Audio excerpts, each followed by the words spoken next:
Fish. இதுக்கு என்ன பண்ணணும்னா ஒரு ட்ரீட்மெண்ட்னா சிக்கன் வாங்கல சிக்கன் 60 வந்தாலாம் அது போட்டுருந்தா ஊற வைக்கும் ஒரு மணி நேரம். அது இஞ்சி பூண்டு பேஸ்ட்டு இது ரெண்டு போட்டு ஒரு மணி நேரம் ஊற வச்சிங்கன்னா சிக்கன் ஆகிடாது.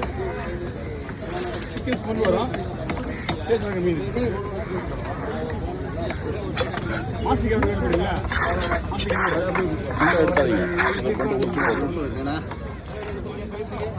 மீன் புது மீன் 2 மீன் 5 ரூபாய்ங்களா? எல்லாம் ஓகே தான். அது எப்படி அது அப்படியே சேல்ஸ் பண்ணலாமா?